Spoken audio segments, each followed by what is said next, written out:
welcome back to the Recovery Daily podcast. I'm your host, Rachel Abbasi. I'm a grateful recovering alcoholic and stroke survivor. Today is Plank Challenge day number 24, and if you are shooting for 3 minutes, your time for your plank today is 140 seconds, and if you're going for 5 minutes, the plank today will be 210 seconds. Good luck with that. And if you if you listened yesterday, I was talking about leading by example. So I wanted to give some examples about how we lead by example. So, and especially through some of these big challenges, the biggest challenges of our lives, like sobriety and stroke recovery. And leading by example in these kinds of gigantic challenges offers an incredible opportunity to teach our kids in a way that we can't just by talking to them. I should start off by saying I'm the first one to say, when you're in the depths of suffering, you're just trying to survive, right? I know that, and I'm not talking about that part of it. I'm talking about once we're kind of in this area where we're recovering, where we have to continue to be strong, continue to progress, continue to work a program, to see a therapist, whether it is a psychiatrist or a therapist for physical therapy. So that's kind of what I'm talking about here. So leading by example in these situations show what resilience truly looks like and what growth against the odds looks like, and the human capacity to overcome adversity. Today, I want to talk about how to leverage these struggles. And like I said yesterday, I am trying to squeeze all I can from my suffering. I'm trying to squeeze as much good, as much positive, as much, benefit for other people as I can from my own suffering. And if I'm going to live like this, I want to get the biggest bang for my buck, and my buck being, I guess, pain and suffering. But you know what I mean? It's a payment, and I wanna get as much as I can out of it, and that's why I'm trying so hard to just share.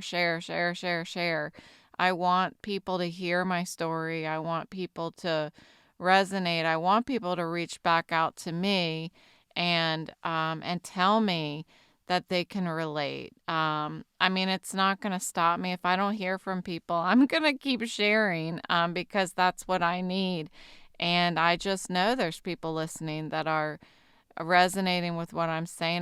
There are several people who have been reaching out to me, and it's so much appreciated. I just love it. I absolutely love it.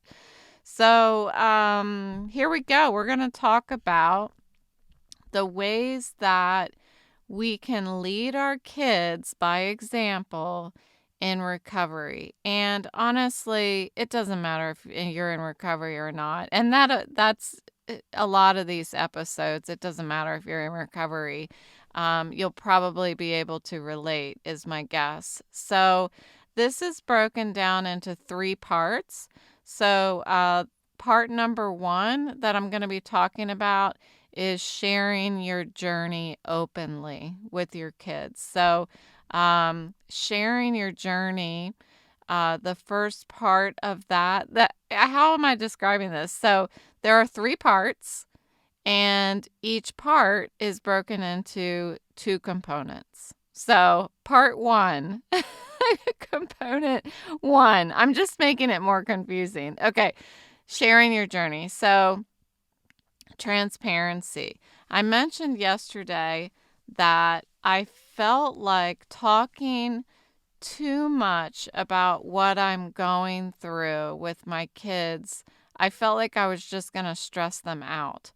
And I think it does sometimes, I think it does sometimes stress them out if I'm talking about my struggles. But the important part, and this is what I realized, I don't know, not only talking to my psychiatrist, but just as I've been sharing things with them over the past couple years and doing the podcast episodes and stuff. But what I realized is the important part about them hearing and seeing our struggles is that they get to see us on the other side when we overcome those struggles and when we're fighting back during those struggles.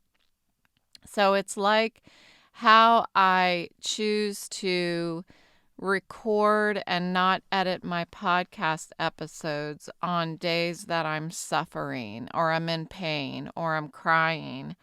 If you guys don't get to hear about the ugly, dirty side of my recovery, then rising from the darkness isn't very personal, is it? You're not seeing how difficult it is for me to show up.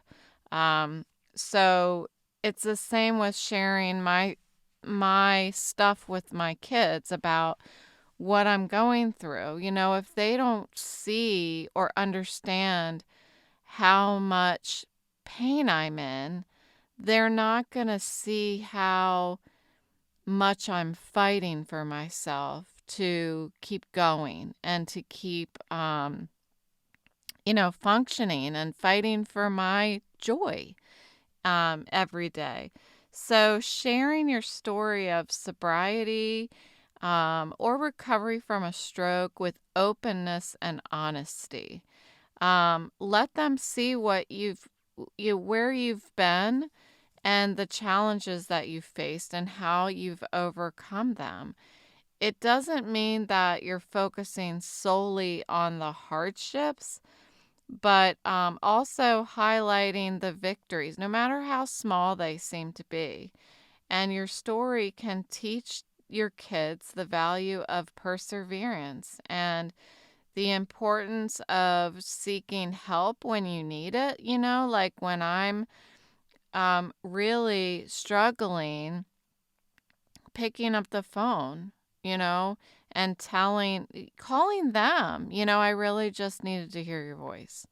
That means so much in so many different ways to the kids. And I tend to not do that. And that's another issue. But I'm learning to do that. Just pick up the phone and stop thinking about it. Just pick up the phone. It doesn't matter if they're busy. Leave a message. That's what we used to do in the good old days, in the 80s, when we had the message machines and we would just leave a message. It wasn't a big thing to because you weren't expecting to ring in somebody's pocket. You just leave a message if they aren't home. So I'm trying to get back into the habit of just picking up the phone and making it ring on the other side. And so this also shows the strength that comes with vulnerability too. So educating the kids. So this is component 2 of part 1. I'm not going to do all of that. That's too confusing. So the next thing is about sharing your journey is that it helps to educate your kids. So instead of just telling your kids what they need to do, using our experiences to educate our kids about the realities of alcoholism, addiction, my recovery and my stroke. And this, I think, is something that I've always tried to tell my kids more about, well, this is what it was like for me when I was your age. But I think being a part of my sobriety program really drove that whole idea home, how much value there is in sharing our stories with others. So I think it's important to talk about what it was like for us when we were their age. And not in a way that says, hey, if you party, you're going to end up like me. That's not what I'm trying to say when I'm like, I'm not trying to tell them that if you drink like I did when I was in school, then you're probably an alcoholic. I hope that they don't. And it sounds like, no, they totally didn't, unless they're lying. I'm kidding. Um, so definitely don't, talk to them in a way that, like, like, what am I trying to say? Like, that you're like me. Like, not comparing yourself to them, but just telling them what it was like, your experience, leaving them out of it. And they hear your struggle, and so they understand the signs, rather than you just telling them these are signs of an alcoholic. Instead, saying this is what it was like for me. I drank like that, and this is what it was like for me. I would wake up and go to class, and I wanted to drink a beer, at 8 o'clock in the morning before I went to class, that kind of thing. Anyway, my daughter recently asked me a bunch of questions about what it was like for me in college. And then she shared some of her experiences and her friends' experiences. And it was probably one of the most valuable discussions that we've had about alcohol abuse, actually. Um, and on another note, like, telling my kids about what it felt like when I was having the stroke, or the importance of a healthy lifestyle in order to prevent these kinds of medical emergencies, providing them with knowledge and equipping them with, tools to make informed decisions in their own lives, and to be able to know when to jump and help somebody. You know what I mean? And also talking about not just the physical signs of what I went through, but the emotional side, like the self-talk. I I probably too much. I don't know. I talk to my kids a lot about my self-talk. And because, I don't even know if they think the same things as me a lot of times, and they don't have to respond, but I tell them. I try to be so open about my self-talk. Tonight, actually, my daughter, both of my kids were here because of my wedding celebration tea that I had. So they both left tonight. And tonight, my daughter asked me if I probably will never drive again. And I said, I don't know. I might not.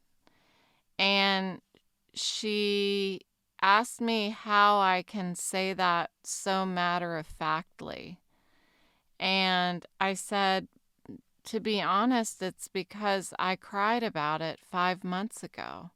I was terribly upset about it 5 months ago, and I'm not saying that she's not paying attention. I'm saying, you know, that was before I was telling people what I was feeling. Um, and now I am. And that's the importance of talking about it, because she now is like not understanding how I'm processing it so easily, because I wasn't sharing how difficult it was to process it when I was processing it. Um, so I was able to share today. I've been grieving about this for 8 months. And so now she knows how long it takes sometimes to process things that are very difficult, and how it's okay to take that time that's needed for, to process these kinds of things. And I'm mentioning her because she was the one who was being vocal at the time, but my son was also sitting with us for the conversation. So it just was a really great conversation. We had a lot of good conversations this evening before they left. So the next type of leading by example is modeling healthy coping mechanisms. So a little more about that self-care and self-talk and emotional intelligence.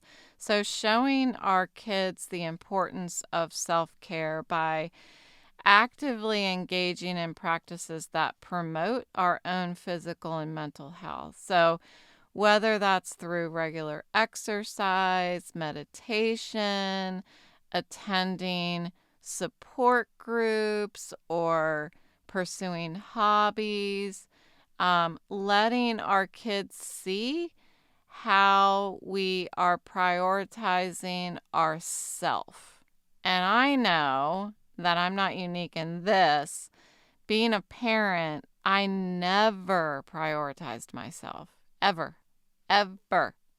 I still do it. I still do it. If there is um anything, if there is a limited amount of anything in the house, then I save it for the kids and I don't have any. No matter what it is. I always put them first. That's just an example. And I think that's a perfect demonstration of how I just have always put them first. And that's not bad, but I think that I did it to an unhealthy extreme. I know that I did, for sure. And so today I get to show them what putting myself first is, because they are self-sufficient now. So I'm able to show them this is how you take care of yourself. And this can instill in them that importance of self-love and self-respect as foundations for a healthy life. I just shared again with my daughter last night that I'm taking a few Bible study courses. And I told her this knowing that, like, this isn't a normal occurrence in my house. We don't do Bible this or Bible that anything. So it's just like a little avenue that I'm traveling down because I feel like I will find some healing in this. So, and I'll get some education because I just have not been exposed a lot to this kind of thing. I've watched some of those movies that come out over Christmas and Easter. So I'm educated in that way. My mom used to take us to Sunday school when I was younger, and my boyfriend and I have long conversations about lots of Bible stories and all of that stuff. So I feel fairly educated, but I have never really, as an adult for sure, done any kind of Bible study.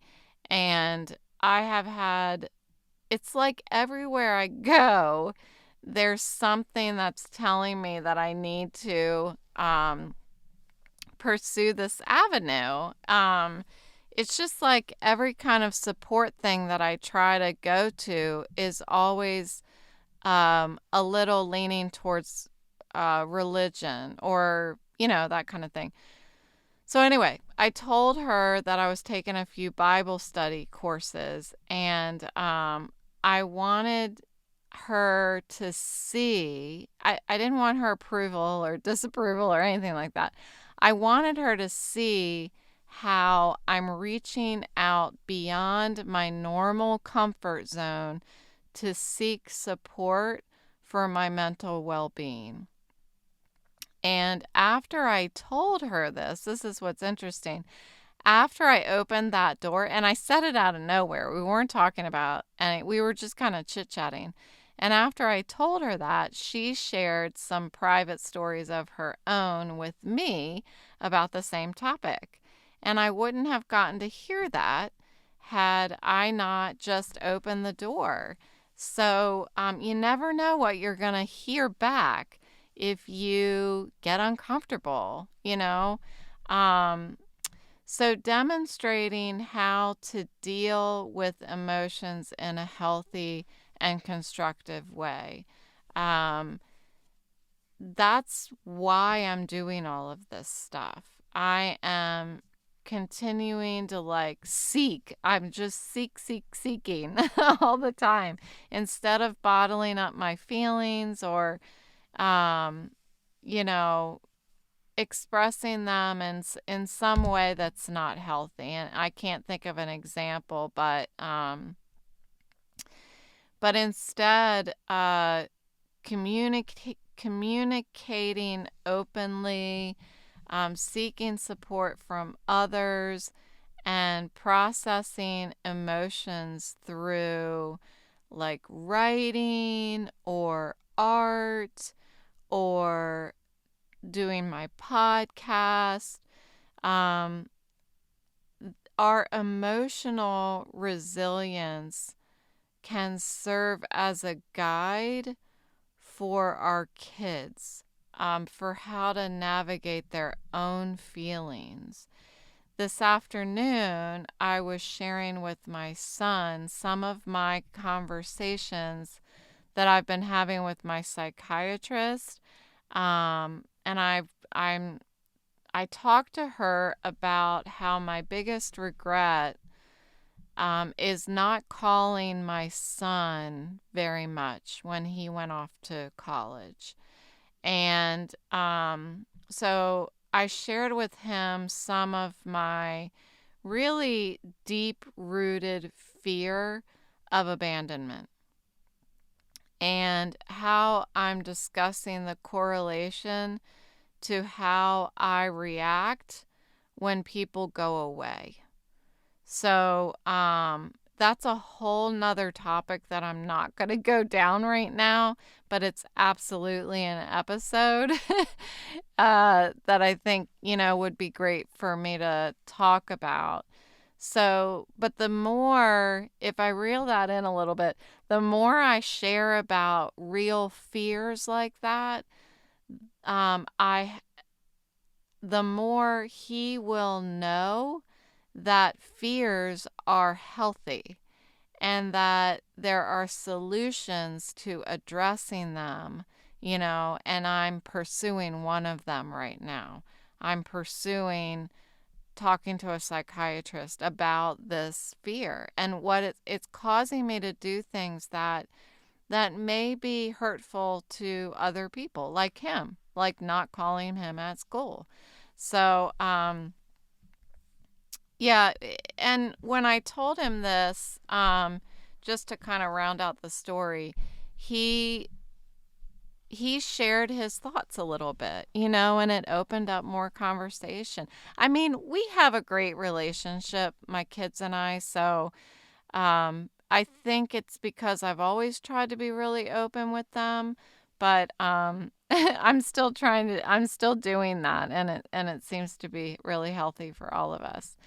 So, and then the third part of leading by example is living a life with purpose and engagement, showing them that that's how we live our lives. So, pursuing our passions and interest, Let your children see that you engage with life passionately and curiously. When I was drinking, I did not experience life passionately and curiously.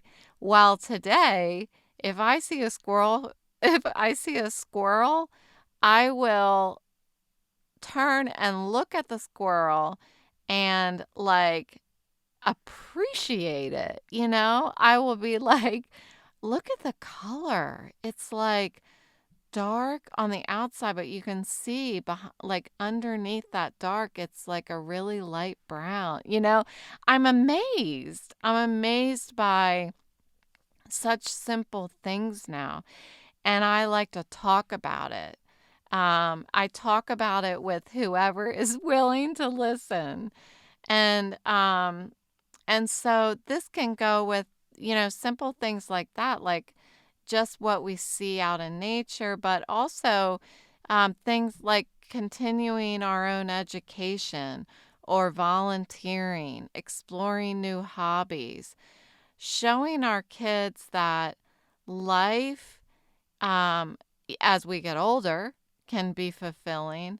Life in recovery can be fulfilling and exciting, and teaching them that there are endless possibilities if we, number one, do the work, you know, and I'm trying to show them that, really, and I didn't really write that in the script there, but um, the importance of doing the work. And I'm hoping that that's kind of like a product of all of this openness and transparency, that they see how hard I'm working to get this stuff, to get um, new hobbies, to get support from other people, to live my life with passion, to be able to, um, you know, take care of myself and all. It takes work to do all of that. Um, so I did this evening, I got to, speaking of hobbies and living passionately, I got to cook and bake for my kids this weekend. And that was really special for me because I got to show off, I got to show off my skills and being the kind of person that I am. I've talked about how much I was always trying to show off for my boss. Well, now I'm trying to show off for my kids. Look what I can do. I'm just like a child. Look what I can do. I made these cookies all by myself. But so I got to make them dinner, and I did lots of baking for the weekend and stuff. So that was really special, and they said that they remember that I was always cooking when they were growing up. And they're right. I was cooking a lot when they were growing up. It's when my alcoholism really started getting the best of me that I stopped cooking so much. And also when I met my husband, because he's such a good cook, that I was just like, okay, it's yours now. The kitchen is yours. So, and then also a part of living a life with purpose and engagement is being a part of a community, demonstrating the value of being a part of a fellowship, with regard to my sobriety recovery and helping others. So I told them this evening that a bunch of my recovery women, people in my fellowship, were coming over once a month. They're going to come over this coming weekend, I think. Yeah, this coming weekend. And we're going to have a sobriety step study meeting. And so my daughter looked at me like I had three heads, almost like almost like when I said I'm doing a Bible study. Um, and she's like, "Why?" And I said, because they're bringing a sobriety meeting to me since I can't go to one. So she got it, she got it that that the community was coming to me, and being a part of a community like that. It doesn't have to be, what it looks like for me. It could be community service. It could be supporting other stroke survivors, other people in sobriety, being a sponsor to somebody else. Honestly, just showing up to a sobriety meeting is engaging with the community. So that's just as important. I truly believe that that's being of service. When you show up and share, you are totally being of service and allowing somebody to learn from your experiences and your story. Or just being kind to your neighbor. And I love bringing baked goods to my neighbors. I've only been in this house for 3 years, and I just have these lovely neighbors, and I like to bring them over little bags of whatever I've been baking. So, unfortunately, I think one of my neighbors might be skedaddling. We'll see, but that'll be sad for me. But I'm happy for them. So, through our actions, by my kids seeing me bring baked goods over to my neighbors or me telling them about it, I'm teaching them the importance of kindness. Just plain old simple kindness. And it's difficult, I think, these days with our phones, those daggone phones. And the speed of life right now is so fast that I feel like simple kindness gets left behind because we're so busy having our heads down. Of course it's easy for me to say. I can't have my head down anymore. So I'm like, everybody look up. Stop looking at your phone. But we look down so much that I bet you we're missing so many opportunities to be kind to each other because we're just not even noticing each other as much. That's what it seems like to me. But like I said, of course I can say that because I can't use my digital devices. So I want the kids to know the kind of impact that one person can have on the lives of others just by simply noticing. But the only way I'm going to be able to teach them that is to show them, I believe. So by leading by example in these ways that I've mentioned here, I think we're demonstrating to our kids that obstacles are just stepping stones. And whether you're in sobriety, in stroke recovery, um, you know, showing our kids that we're not just badasses, but also that courage, it's not just there. Courage, I don't believe, just exists inside of us, like I believe joy does. Courage, I believe, needs to be cultivated, and there are healthy ways to do that. And it's really, I think, clearing away. It's facing fears and doing it anyway. Just doing it anyway, stepping towards it, leaning in. And teaching kids that sharing our stories brings solutions, not just to ourselves, but to others and to our community as a whole. And teaching them that that we can help others in the midst of our own suffering, that there is a healthy way to grieve, and that it can take as long as it needs to take. that it's okay to get uncomfortable, and support can be discovered in unexpected places, and that even though life may not go as you had planned it, mine certainly is nothing like what I had planned. You know, only a few years later, it's nothing like what I had planned. I had it all planned out. Um, but joy lives there too. Joy lives in the life that we didn't plan. All we have to do is make room for it. And that takes work.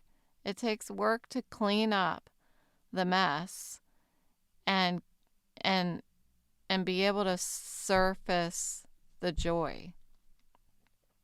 So thank you so much for joining me today. That's what I've got. I hope that was super enjoyable for you. I'll tell you, I feel terrible. I feel terrible right now. Like I can barely keep my eyes open because my head hurts so bad. And I'm like dizzy, but I have a smile on my face, you know? The only way that that happens is because I have this podcast and I have people that are clicking play and listening to the words that I have to say. I mean, you guys are saving me, absolutely saving me. Um, so that's it. Thanks for listening. I'll talk to you tomorrow.